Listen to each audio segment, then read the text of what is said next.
আসসালামু আলাইকুম ওয়া রাহমাতুল্লাহি ওয়া বারাকাতুহু। আউযু বিল্লাহি মিনাশ শাইতানির রাজীম। বিসমিল্লাহির রহমানির রহিম। ইয়া আইয়ুহাল্লাযীনা আমানুত্তাকু রাব্বাকুম ওয়াল তানজুর নাফসুম মা কদ্দামাত লিগাদিন ওয়াত্তাকুল্লাহ। সাদাকাল্লাহুল মাওলানাল আযীম ওয়া সাদাকা রাসূলুহুন নবিয়্যুল কারীম। সুপ্রিয় দর্শক মণ্ডলী, মহান আল্লাহ তাআলা পবিত্র কোরআনের উক্ত আয়াতে আমাদেরকে জানিয়ে দিয়েছেন, হে ঈমানদারগণ, তোমরা আল্লাহ ভয় নিজের মধ্যে তৈরি করো এবং প্রকৃত অর্থে তোমরা মুত্তাকি হও। আল্লাহ তাআলার ভয় হৃদয়ে লালন করো সেই দিনের আগে, যেই দিন আল্লাহ রাব্বে করিম ডাকবেন, হিসাব নেবেন। ওয়াল তানজুর নাফসুম মা কদ্দামাত লিগাদিন ওয়াত্তাকুল্লাহ। আগামী দিন যেন আমরা এই তাকওয়ার উপকার ফায়দা অর্জন করতে পারি, সেখানে হাতে পেতে পারি। আল্লাহ রাব্বে করিম সূরাতুল হাক্কায় আয়াত নাজিল করে জানিয়ে দিয়েছেন যে মানবের আল্লাহ রাব্বে করিম, মানবের আল্লাহ তাআলা মানবের পরিচয় দিয়েছেন। মানুষের আমলনামা কার কোথায় হবে সেটা আল্লাহ তাআলা পরিষ্কার জানিয়ে দিয়েছেন। যিনি ডান হাতে আমলনামা পাবেন তিনি বড় সৌভাগ্যবান। তাই আজকে এই বিষয় নিয়ে আমরা কথা বলবো। কথা বলার জন্য যিনি আমাদের সাথে আছেন, বিশিষ্ট ইসলামী চিন্তাবিদ, মিডিয়া আলোচক, সুবক্তা, মিডিয়া উপস্থাপক শেখ মুফতি শহীদুল ইসলাম খতিব হযরত ওমর বিন খাত্তাব রাদিয়াল্লাহু তাআলা আনহু, মাদ্রাসা মসজিদ কমপ্লেক্স, মিরপুর, ঢাকা। সাথে আছি আমজাদ হোসেন হেলালি। আসসালামু আলাইকুম ওয়া রাহমাতুল্লাহ। ওয়া আলাইকুম আসসালাম ওয়া রাহমাতুল্লাহ। মুহতারাম, কেমন আছেন? আলহামদুলিল্লাহ, আপনি কেমন আছেন? আলহামদুলিল্লাহ, আল্লাহ তাআলা ভালো রেখেছেন। আজকে আপনার কাছে আমরা তাকওয়া অর্জনের পদ্ধতি নিয়ে আমরা কথা শুনবো। জি। ইন্নাল হামদুলিল্লাহ ওয়াস সালাতু ওয়াস সালামু আলা মান লা নাবিয়্যা বা'দ ওয়া সাল্লাল্লাহু তাআলা আলা খায়রি খালকিহি ওয়া আলিহি ওয়া আসহাবিহি আজমাইন, আম্মা বা'দ। ফাউযু বিল্লাহি মিনাশ শাইতানির রাজীম। বিসমিল্লাহির রহমানির রহিম। ওয়া মান ইয়াত্তাকিল্লাহা ইয়াজআল লাহু মাখরাজা ওয়া ইয়ারযুকহু মিন হাইসু লা ইয়াহতাসিব। সাদাকাল্লাহুল আযীম ওয়া সাদাকা রাসূলুহুন নবিয়্যুল কারীম ওয়া নাহনু আলা যালিকা লামিনাশ শাহিদিন ওয়াশ শাকিরিন ওয়ালহামদুলিল্লাহি রাব্বিল আলামিন। রব্বে কারীমের দরবারে শুকরিয়া জ্ঞাপন করছি এবং আপনাদেরকে ধন্যবাদ জানাচ্ছি যে উক্ত অনুষ্ঠানে আমাদেরকে যুক্ত করার জন্য। আল্লাহ রাব্বুল আলামিন উক্ত অনুষ্ঠানকে কবুল আর মঞ্জুর করুন, আমিন। আজকে আমাদের আলোচ্য বিষয় যেটা চমৎকার, যেটা ছাড়া মানুষ চলতে পারবে না, আল্লাহ পাকের নৈকট্য হাসিল করতে পারবে না। আল্লাহ রাব্বুল আলামিন বলেন, ওয়া মান ইয়াত্তাকিল্লাহা ইয়াজআল লাহু মাখরাজা ওয়া ইয়ারযুকহু মিন হাইসু লা ইয়াহতাসিব। তাকওয়া হলো আরবি শব্দ ভয়, অর্থাৎ আল্লাহ পাকের ভয়। তাকওয়ার সংজ্ঞা বিভিন্ন জনে বিভিন্নভাবে করেছেন। হযরত আলী রাদিয়াল্লাহু তাআলা আনহু থেকে বর্ণিত, তিনি বলেন যে তাকওয়া হলো 4 জিনিসের সমন্বয়। 1 নম্বর হচ্ছে খাউফুল জলিল, আল্লাহ পাককে ভয় করা। 2 নম্বরে হলো আল আমলু বিত-তানজিল, কোরআনের উপরে আমল করা। 3 নম্বর হচ্ছে আল কানাআতু বিল কলিল, অল্পে তুষ্টি থাকা। 4 নম্বর হচ্ছে যে আল ইস্তিদাদু লিয়াউমির রাহিল, আপনি যে কথা বলেছেন যে পরকালের জন্য প্রস্তুতি নেওয়া, পরকালের প্রস্তুতি গ্রহণ করা। ওয়াল তানজুর নাফসুন, যে আল্লাহ তাআলা বলছেন যে তোমরা আগামীকালের জন্য কি পাঠাইছো সেটা নিয়ে চিন্তা করো। আগামীকাল কেউই তোমার কাজে আসবে না, একমাত্র নেক আমলই তোমার কাজে আসবে। এই জন্য নেক আমলের জন্য তাকওয়া অর্জন করা। তাকওয়া যদি আসে তাহলে নেক আমল তার জন্য সহজ হয়ে যায়, কারণ তাকওয়া হচ্ছে আল্লাহর ভয়। তাকওয়া যদি আমার অন্তরে থাকে তা আমি রাতের আধারে, রাতের অন্ধকারে আমি গুনাহ করতে পারবো না, পাপ করতে পারবো না। হাতের দ্বারা, চোখের দ্বারা, পায়ের দ্বারা, কোনো অঙ্গ প্রত্যঙ্গর দ্বারা আমি গুনাহ করতে পারবো না। আমি অবৈধ কাজে আমি লিপ্ত হতে পারবো না। 1 নম্বর তাকওয়ার ফায়দা হচ্ছে যে তাকওয়া অর্জন করলে আল্লাহ রাব্বুল আলামিন তাকে ভালোবাসে। ইন্নাল্লাহা ইউহিব্বুল মুত্তাকিন, আল্লাহ তাআলা বলেন যারা তাকওয়া অর্জন করে তাদেরকে আল্লাহ তাআলা পছন্দ করেন, মহব্বত করেন। আর আল্লাহ তাআলা যাকে মহব্বত করে তার জন্য জান্নাত অবধারিত, সেই জান্নাতের মালিক হবে। সে ডান পাশের, হযরত আদম আলাইহিস সালামের ডান পাশের লোক হবে এবং ডান হাতে আমলনামা দেওয়া হবে এবং তাকে জান্নাতের মালিক করা হবে। 2 নম্বর তাকওয়ার উপকারিতা হচ্ছে ইন্নাল্লাহা মাআল মুত্তাকিন, আল্লাহ রাব্বুল আলামিন বলেন যে যারা মুত্তাকি হবে, যাদের অন্তরে আল্লাহর ভয় হবে, আল্লাহ পাক তাদের সাথে থাকবেন। 3 নম্বর হচ্ছে ওমাইয়াত্তাকিল্লাহা ইয়াজআল লাহু মাখরাজা, যে তাকওয়া অর্জন করবে আল্লাহ তাবারক ওয়া তাআলা বিপদে পড়লে তার সেখান থেকে উত্তরণের রাস্তা বের করে দিবেন।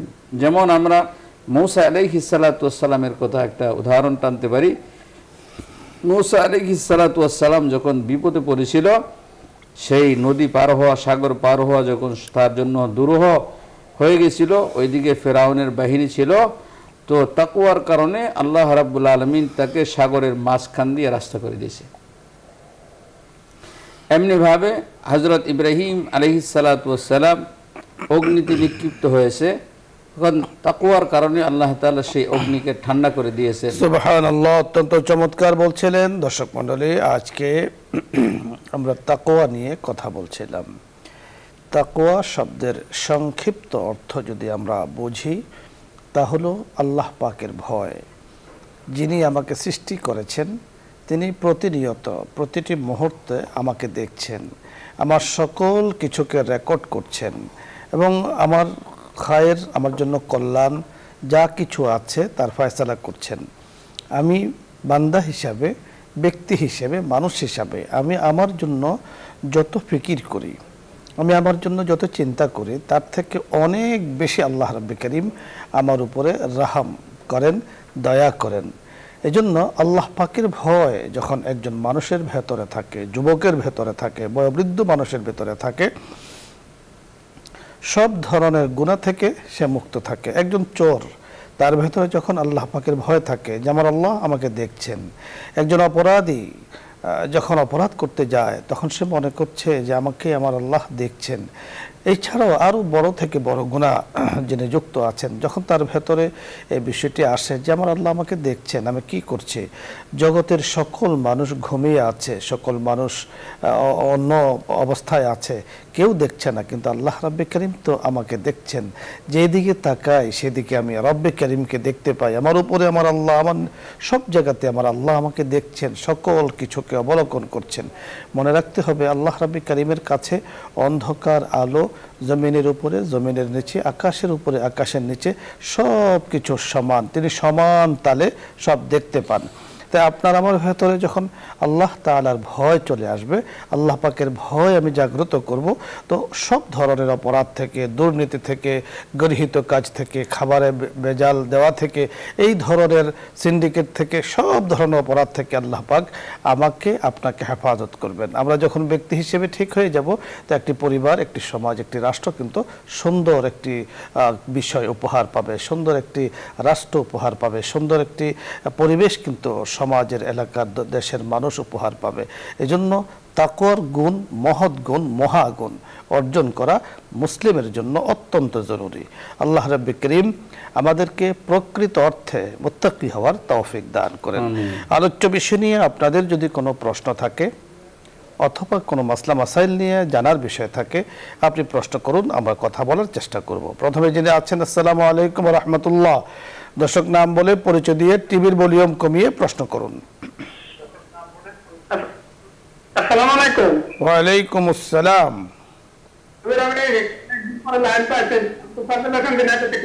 প্রশ্ন করুন। তো আমার প্রশ্ন হলো যে আবু তালেব, আমার রসুলের জন্য এত কষ্ট ছিল, সেই নাম থাকবে না, অথচ আবু সুফিয়ান এত মুসলমান মারার পরে মানতে যেতে হবে, এটা এতে রহস্য জানতে চাই। সুন্দর। আপনি আপনাদের অনুষ্ঠানের সময় মান্যতা অনুষ্ঠান ভালো দেখতে পারি না। হ্যাঁ, ধন্যবাদ আপনাকে। আপনার প্রস্তাব অত্যন্ত সুন্দর, ইনশাআল্লাহ বিবেচনায় থাকবে। যে প্রশ্নটি উনি করেছেন, বুঝতে পেরেছেন? বুঝতে পেরেছি। আল্লাহ রাব্বুল আলামিন বলেন, ইন্নাকা লা তাহদি মান আহবাবতা ওয়ালাকিন্নাল্লাহা ইয়াহদি মান ইয়াশা।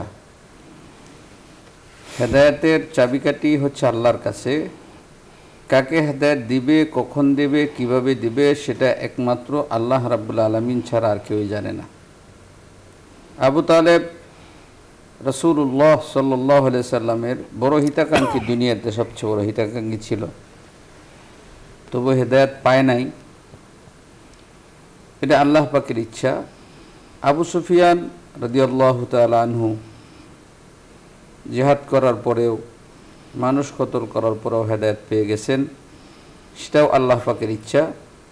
অর্থাৎ এক কথা আমরা বুঝি, আপনি যথার্থ বলেছেন, আল্লাহ পাকের ইচ্ছার উপরে কখনো কথা বলতে নেই, এটি আপনি চমৎকার বলেছেন। আপনি বোঝাতে চেয়েছেন চাচা আবু তালেব নিঃসন্দেহে আল্লাহ রাসূল সাল্লাল্লাহু আলাইহি সাল্লামের অনেক খেদমত করেছেন, ইসলামের অনেক সেবা করেছেন, অনেক উপকার করেছেন, কোনো সন্দেহ নেই।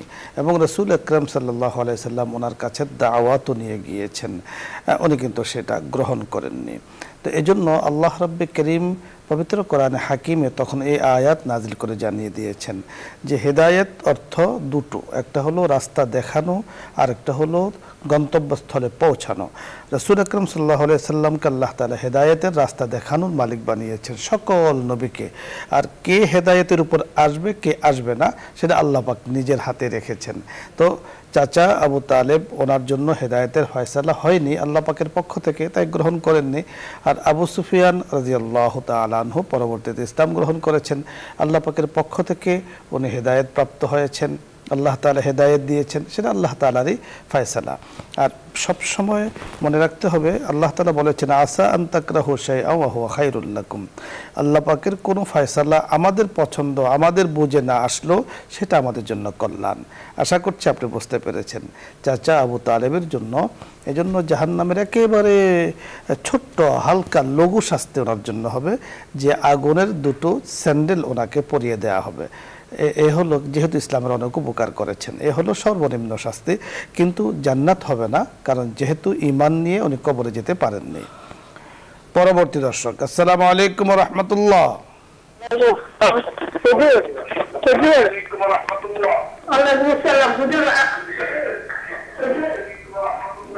আমি মাঝে মাঝে আড়াইটার সময় নামাজ পড়ি, কিন্তু আমার নামাজ পড়তে সময় লাগে। তো আমি এখন পুরো নামাজ পড়তে গেলে আমার চুলটা বেশি কেটে যায়, এখন আমি কিভাবে নামাজটা করব? ধন্যবাদ, আমরা বুঝতে পেরেছি। 3টার উপরে চলে গেল নামাজ রক্ত থাকে, জোহরের রক্ত আপনি আড়াইটায় শুরু করেন, 3টা বেজে যায়, লম্বা সময় নামাজ পড়েন, এতে নামাজের কোনো সমস্যা নেই, ওয়াক্তেরও কোনো সমস্যা নেই, ওয়াক্ত কিন্তু থাকে। তবে আপনাকে মনে রাখতে হবে সময় যদি কম থাকে তখন ছোট্ট কেরাত দিয়ে ধীরে নামাজ পড়ুন, তবে একটু তাড়াতাড়ি করতে হবে যাতে সময় আবার বের হয়ে না যায়, সময়ের বাহিরে যেহেতু নামাজটা চলে না যায়, খেয়াল রাখতে হবে। পরের দর্শক, আসসালামু আলাইকুম ওয়া রাহমাতুল্লাহ। আসসালামু আলাইকুম। ওয়ালাইকুম আসসালাম। জি, আমার স্বামী স্ট্রোক করে 8 মাস বিছানায় পড়েছিল। জি, সে কার কথা বলতে পারেনি। জি। তাহলে এতদিন সে 5 ওয়াক্ত নামাজ পড়তো, হজ করতো, যাকাত দিত, সবই করতো, তারপরও বিছানায় পড়েছিল, এটা কি তার? আমরা বুঝতে পেরেছি। ধন্যবাদ। নামাজের হুকুম আমরা আপনাকে জানিয়ে দিচ্ছি। হ্যাঁ, ঈমানের পরে সবচেয়ে বড় গুরুত্বপূর্ণ ইবাদত হচ্ছে নামাজ। নামাজ বালেগ হওয়ার পরে যদি হুশ থাকে, জ্ঞান থাকে, তাহলে বিছানায় পড়ে থাকলেও সেখানে ইশারায় সে নামাজ পড়বে, বসতে না পারলে ইশারায় নামাজ পড়বে। নামাজ পড়ার ব্যবস্থা আপনাদের করে দিতে হবে, অজু তাকে করে দিতে হবে, এবং নামাজের জন্য তার শেখ সম্ভবত ওনার যে বিষয়টি জানতে চেয়েছেন, ইষ্ট করে বিছানায় পড়া ছিলেন, এখানে আমরা মৌলিক যে বিষয়টা ওনাকে জানিয়ে দিতে চাই। যদি উনি হুঁশ থাকে, আপনি যেমনটি বলছিলেন, হুঁশ থাকে এবং সব কিছু বোঝেন, জানেন, এক কথা ওনার আকল আছে, জ্ঞান আছে, তাহলে ওনার উপরে নামাজও আছে। তো নামাজ থাকলে তাহলে নামাজটা ওনার দ্বারা যে কোনোভাবে পড়িয়ে নিতে হবে।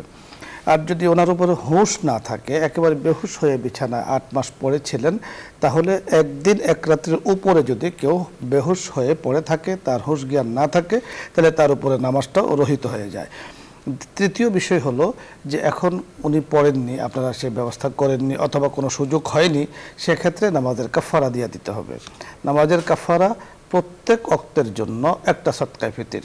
গত বছর সদকায়ে ফিতির যা ছিল প্রতি ওয়াক্ত দৈনিক আপনাকে 6 ওয়াক্ত ধরতে হবে, ফজর, জোহর, আসর, মাগরিব, এশা, ভিতর। এ 6 অক্ত ধরে সদকায়ে ফিতরের এক একটা অক্তের জন্য একটা সদকায়ে ফিতর। তাহলে আপনি হিসাব করে দেখুন গতবারে আমরা সদকায়ে ফিতর কত দিয়েছি, হিসাব করে ওইভাবে আপনি যতদিন উনি নামাজ পড়েননি, যত অক্ত পড়েননি অত অক্তর দিয়ে দিতে হবে, কাফারা দিয়ে দিতে হবে। আল্লাহ রাব্বুল কারীম আমাদেরকে তৌফিক দান করুন। মহতারাম, ধন্যবাদ আপনাকে। দর্শক মণ্ডলী, আপনাদের সকলকে ধন্যবাদ জানিয়ে আগামী দিনের অনুষ্ঠানে আমন্ত্রণ জানিয়ে আজকের মতো শেষ করছি। আসসালামু আলাইকুম ওয়া রাহমাতুল্লাহ।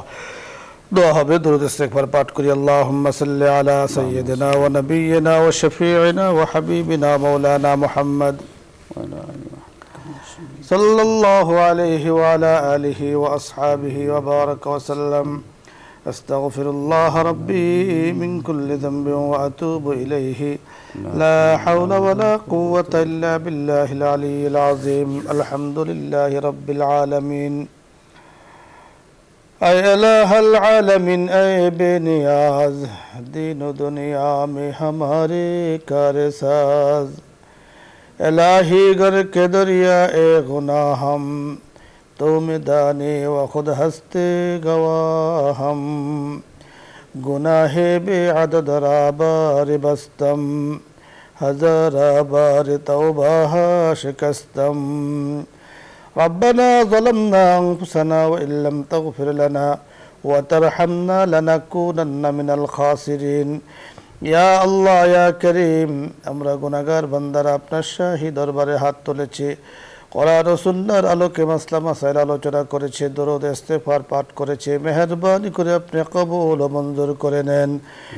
ইয়া রাব্বাল আলামিন, হাদিয়াগুলো লক্ষ কোটি গুণ বাড়িয়ে তামাম জাহানের উম্মতে মুসলিমা যারা কবরবাসী হয়েছেন, বিশেষ করে ইসলাম আমরার সাথে যারা যুক্ত আছেন, আয়োজক বৃন্দ যারা আছেন, মাওলাই করিম যারা অনুষ্ঠান দেখেন, শোনেন, পছন্দ করেন, ভালোবাসেন, মহাব্বত করেন, অর্থায়ন করেন, ইয়া আল্লাহ মেহেরবানি করে মুরব্বিয়ান کرام যারা কবরবাসী হয়েছেন তাদেরকে মাফ করে দেন। বসুন্ধরা পরিবারের মধ্য থেকে যারা কবরবাসী হয়েছেন তাদেরকে মাফ করে দেন। মাওলাই করিম মাননীয় চেয়ারম্যান সাহেব, ইয়া আল্লাহ পরিবারের সদস্যবৃন্দ যারা আছেন, ইয়া আল্লাহ মেহেরবানি করে ইসলাম আমরা পরিবারের সদস্যবৃন্দ যারা আছেন, আমাদের পরিবারের সদস্যবৃন্দ যারা আছেন, तमाम জাহানের উম্মতে মুসলিমার পরিবারের সদস্যবৃন্দ যারা আছেন, মেহেরবানি করে সকলের জন্য খায়র ও কল্যাণের ফয়সালা করে দেন। ইয়া করিম, ইয়া আল্লাহ আপনি এমন জাত, এমন সত্তা, দুনিয়ার মখলুকের কাছে চাইলে নারাজ হয়ে যায়। মাওলাই করিম বিরক্ত হয়, আপনার কাছে যত বেশি চায় তত বেশি আপনি খুশি হন, না চাইলে আপনি নারাজ হয়ে যান।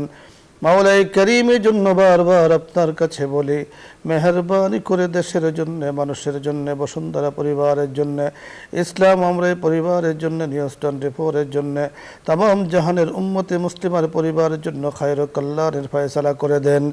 ইয়া আল্লাহ বরকতময় রিজিকের ফয়সালা করে দেন, বরকতময় হায়াতের ফয়সালা করে দেন।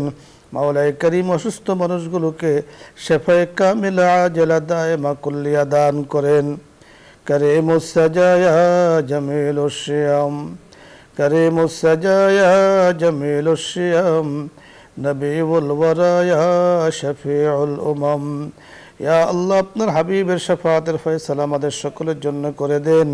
আপনার হাবিবের উসিলায় আমাদের দোয়াকে কবুল ও মঞ্জুর করে নেন। আমিন বিহুরমাতি সাইয়্যিদিল মুরসালিন। আলহামদুলিল্লাহি রাব্বিল আলামিন।